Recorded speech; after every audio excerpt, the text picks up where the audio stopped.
So I wanted to comment that you guys are incredibly self-sufficient. You produce your own records in your own solar-powered studio on top of having your own label. And so, to your fans, that's no real big surprise. You guys have had a reputation as a very do-it-yourself band from day one. I'm more curious if this approach was your intention from day one to kind of have the DIY approach, or if things you learned along the way made it a little bit more so. I think the approach has been this way the whole time.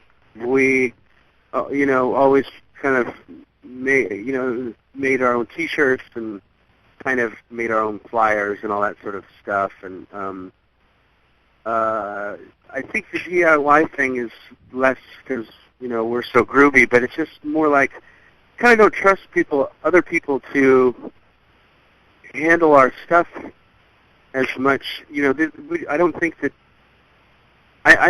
other people would care as much as we do in what we're trying to do. It's just sort of being protective of our own stuff. You hand your things over to somebody else, and they kind of they might not do as good a job as you did, even though it takes us longer to get stuff done. We're trying to manage all kinds of little tiny jobs, but and also I think it's better this way in that if we fail, then we got no one to blame. That's fair. Yeah, and that leads me into the next thing. I've read several interviews with John, and you've weighed in on those a little bit about the decision to extricate yourselves from a major label, and I know that you're getting this question a lot, but I'm just curious, is that inherently just a trust issue? You guys just don't want to be with a label because you just want everything to be in control. You want to be in control of your destiny and your fate. Yes, I think being in control of your destiny and fate is important. Being on a big major label it's easy to get lost in the shuffle. They have so much more. They have many other fancier artists than yourself that are paying everyone's salaries. It doesn't make a lot of sense. It worked for us for a short time. We're happy in a way how things worked when we were on on the major label, but being off of it is much better at this situation. I mean, keeping control of everything is really great. Kind of knowing where what people are doing on a daily basis. I mean, there's this huge staff at these big record labels, and it's a good way of easy for them to pass the buck and things like that. I don't mean to sound like major labels are evil, because I don't feel that way. They're just a business. They're just not for you. It's just not for us. It's unless one came around that didn't seem too overworked or something. But I think we're happy where we're at. I know we're happy where we're at. So let me ask you. Let's talk about Showroom. Of Compassion a little bit. It debuted as #1 on the Billboard 200 charts, which is huge. That's the first time that's ever happened for you guys, and that's an incredible honor. To what do you attribute this? Best album of your career, or your dormancy for a few years? I mean, how do you think that came about? Low sales week. Remember this, fans. The second week of January. That's when you got to release your album. I don't know, strong single. I think part of it was kind of a long dormancy. We thought that was just going to hurt us tremendously, and it ended up not. Somehow, it's pretty. But I don't know. We kept busy fairly. I mean, I think some people thought we dropped off the radar. But we've got really strong fans, I guess, and we kind of played to them, not only, we played gigs consistently in that 7 years. But, I don't know, the stars were aligned. We lucked out, really. It's just cool. And, and we sold very few records for a #1, as you might have heard. But 45,000, 44, somewhere around there. Yeah, which is like the incredibly low selling for a #1. but that seems somehow sort of fitting for Cake. I don't know. It didn't bum us out. We're still really pretty flabbergasted in a good way. Nice. It's a little chunk of history, a little tiny sliver. It's an incredibly nice chunk of history. Of the history pie. That day belonged to you. That day belonged to us. It was really nice. Yeah. You know, it's not like we pat ourselves on our sort of backs very much. We tend not to do that. But we all did in our little minds, I think. Good. And our moms were happy. How about that? That's good. That's always key. That's very key. So as the band's lead guitarist, what tracks, not necessarily off the new record, but in general, what tracks are you most looking forward to playing out on the road once you jump out there and start at the 930 Club in a couple weeks? Well, as the lead guitarist, I'll have to say I really have been enjoying doing a song off Showroom Fashion called Mustache Man. Okay. And also another one on that called Federal Funding. I both like those. That's the lead-off track, right? Yes. Yep. Those are really enjoyable for me. Mustache Man, mostly because it's got a total, for me, it's a total groove. Paolo, our drummer, and Gabe, our bass player, just lay down this really solid groove, and Vince too, really playing keyboards on it. Makes for just it's like when the song's over, and I don't know, maybe how long it is, 3-something. I always feel like, it's over already? Wow, that was such a good workout, which I think is a great sign. And Federal Funding I like is I play a ton of different little guitar bits on that. That's always constantly entertaining. And it gets to be pretty brash and loud by the end of it, which is rare. The things are pretty tightly wound in Cake. For instance, I almost never play a chord, like a bar chord. Yeah, a lot of riffing. It just doesn't happen. I think I play chords on Short Skirt, Long Jacket. That's it, pretty much. So every once in a while, to really kind of saw away on something is a rare treat. Something I don't want to do more often per se, but when we do it, it's cathartic.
Aside from the horn, your tone, your personal tone is probably the most identifiable component of Cake's sound. I mean, John's voice is too.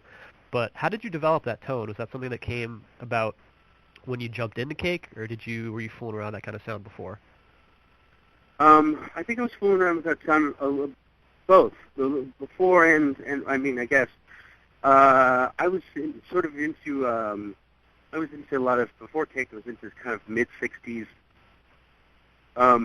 British kind of obscure rock, and at a time in England, I guess, when there was kind of, or I guess everywhere, there was a lot of experimentation. So I don't know, there's lots to kind of draw from there. But tone-wise, I'm just trying to find something that, I don't like to use. I don't have a lot of pedals on stage, and I want to be able to have something that's kind of versatile, where you don't have to click a button in order to change your sound. Something that is where if you want to play lightly, you have a soft tone, and if you want to play hard, then things change just by the nature of how much kind of where your right hand is and how hard you're pushing it, or on what part of the where on the string, Yeah. Closer to the neck or closer to the bridge, something like that. So so if it can be kind of raunchy on something, all it takes is just a little more muscle, I guess. So you say you don't have that many pedals on stage. How many guitars are in your rig during a show? Well, the pedals I have on the stage, I have a tuner and a rat pedal, and the rat pedal is sitting on the amp. I never turn it on. It's just sort of like a little preamp thing. Okay. But as far as guitars, I have one with me. I travel with one. Really, just one? What guitar is retarded. I really should have another guitar with me, because I know I'm going to show up somewhere after a flight, and it's going to be, the neck's going to be off the body, because that's happened before. What guitar is it? It's a Gibson, Chet Atkins Tennessean, not a Gretsch, but it's a guitar. I like that kind of, kind of like your favorite British rock musician's first guitar look type of guitars. You know what I mean? These funny old harmony hollow bodies, or whatever the hell. I like that look a lot, and I have a couple of things like that at home, but they're old, and I didn't want to take them because I know how much damage occurs, and so I bought something new, and I didn't expect to like it as much as I did, this Gibson Atkins, and I really kind of fell in love with it. And I went to buy a second guitar. I had to spend a lot of money on a Gibson Chet Atkins Country Gentleman, and I'm thinking that it would be a good second guitar to have with me. And I played that, and I just didn't fall in love with it. And it's a lot more different of a guitar than the one I play every day. So, I mean, that makes sense. That kind of guitar, you can get a lot of different types of sound out of that instrument. Yeah, you probably don't really need a whole lot else with you. I don't think so. I mean, people, the toggle switch is your friend, So I probably listen to your B-sides and rarities disc on a weekly basis, which has just like some of the most amazing covers on it. You guys cover Black Sabbath and Barry White, and you do a cover of Strangers in the Night, and there's just so many other cool gems on there. And I was thinking about what I wanted to ask you today, and I really wanted to talk about this this album. It seems like you guys just threw darts at a musical dartboard when choosing tracks for this album. I think our cover songs, usually come from what we think would be a good exercise in trying to put your head inside of somebody else's creative process. Like, okay, well, we work on songs this way. How do you think this person, came up with Strangers in the Night? Let's figure that out. Let's try to. It's a cover exercise, and then we learn it just for fun, to kind of to see how other people do things, and then if we like doing it, I mean, we've done tons of covers, just in rehearsals for kicks, that we have never played live, but if we actually really start to like what we're doing, if we can change it, make it a little bit more personalized for us, and we feel there's a good groove there, then we'll play it live enough, and then if we really like it, then we'll release it, put it on an album. We have a great, currently, we've got a really kick-ass version of Age of Aquarius. Oh, wow. That we haven't, that's just in the, in the studio. That I think is really exciting. I'm sure you guys have talked a lot about what some of the set lists are going to look like from night to night when you jump out on this spring tour. Are there any covers that are going to pervade the set list? Are there any like we've been doing I don't know, we've been doing War Pigs a lot. War Pigs, yeah. We just working on some getting some Leuven Brothers stuff maybe back in. We used to do what covers? Oh, we started doing, believe it or not, this sounds like a no-brainer, but it's actually unusual for us. We did I Will Survive Again. We didn't do that for almost 10 years, like 8 years or something. Really? You didn't perform it live for 8 years? Yeah, I think so. Maybe something like that. But we just did it for the first. We've always kind of kept it like as a maybe. But you know, that guitar solo, the guitar solo on that song, I didn't write. That's Greg Brown. And for me, it's always a bit of a brain puzzle. It's tricky, and I think it's brilliant. I think he's like one of the great guitar solos of all time. And it's a little puzzle, so it always gives me a little bit of. I'm always a little bit nervous approaching it, but it's always fun from the outset. Well, you can bring your own spin to it. I mean, or are you supposed to stay very true to how you wrote that song? I want to cover that one. I want to cover that guitar solo. You do? Okay, that's fun. I do. I'm totally into that solo. I think it's perfect. It's been done so well. Yeah, well, then why change it? Yeah. Other things, tons of other things that Greg played on those songs that we do now, I change up completely. Okay. But that one I don't want to change. So I've heard John proclaim that Cake has endured because your music has, and I want to quote him here, he says, has remained outside the confines of current musical trends, and that you've never been invited to join the musical party, which I think is a pretty cool quote. I think most people would agree with this, but I'm curious if you think Cake's signature sound might ever be in danger of trending too strongly in the same direction. And I guess on top of that, I'm curious if there is any plans for a record which might confront a different musical landscape in order to keep things fresh.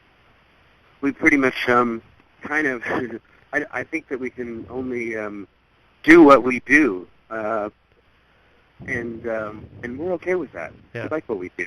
You know, the changes that we make are pretty incremental because that's our learning curve. You know, I don't think we want to throw too much at our heads and just have us break down.